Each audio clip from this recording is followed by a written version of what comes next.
जो परिवारवादी नेता है वो पिछले कई दशकों से बुरहानपुर की मतदाता को केवल गधा बनाने का कार्य कर रहे हैं। आज भी वो विकास की बात करते हैं और विकास कहीं। नमस्कार दोस्तों, आप देख रहे हैं विंध्य क्रांति टाइम्स। त्योहारों के मौसम के साथ साथ मध्य प्रदेश में हल्की हल्की ठंड भी दस्तक देने लगी है। इसी ठंडक के बीच जनता को सूबे की नई सत्ता का चुनाव भी करना है। इसी चुनाव के चलते रोजाना अलग अलग नजारे देखने को भी मिल रहे हैं। कहीं राजनीतिक प्रतिद्वंदियों की तकरार हो रही है तो कहीं अपनों की कलह से राजनीतिक दलों के माथे पर सिकन चढ़ी हुई है। चुनावी तनाव के इस माहौल के बीच कुछ हल्के फुल्के नजारे ऐसे भी हैं जिसे देखने वाला देखकर तपाक से रुक जाए और फिर अपने ठहाकों को भी न रोक पाए। ऐसा ही एक नजारा बुरहानपुर की गलियों में भी देखने को मिला।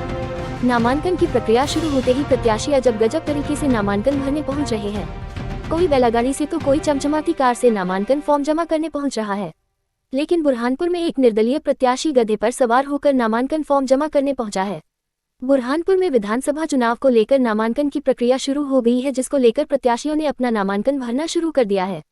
कोई कार से तो कोई बैलगाड़ी से नामांकन भरने जा रहा है। ऐसा ही अजब नजारा बुरहानपुर में देखने को मिला, जहां एक निर्दलीय प्रत्याशी गधे पर सवार होकर अपना नामांकन फॉर्म जमा करने पहुंचा। दरअसल बुरहानपुर से ठाकुर प्रियंक सिंह निर्दलीय चुनाव लड़ रहे हैं। वे गुरुवार को अपना नामांकन फॉर्म जमा करने के लिए गधे पर बैठकर रिटर्निंग ऑफिसर के कार्यालय पहुंचे। इस दौरान उनके साथ उनके समर्थक भी मौजूद थे। गधे पर सवार होकर नामांकन फॉर्म जमा करना पूरे शहर में चर्चा का विषय बना हुआ है। गधे पर सवार होकर उन्होंने रैली भी निकाली।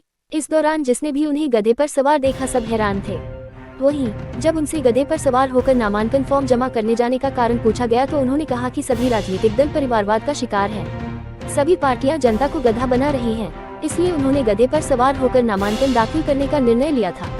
गौरतलब है कि बुरहानपुर से कांग्रेस ने सुरेंद्र सिंह शेरा को इस बार मैदान में उतारा है, जबकि बीजेपी ने पूर्व मंत्री अर्चना चिटनिस को फिर से एक बार मौका दिया है। बीजेपी और कांग्रेस के टिकट बंटवारे के बाद यहां बगावत देखने को मिल रही है।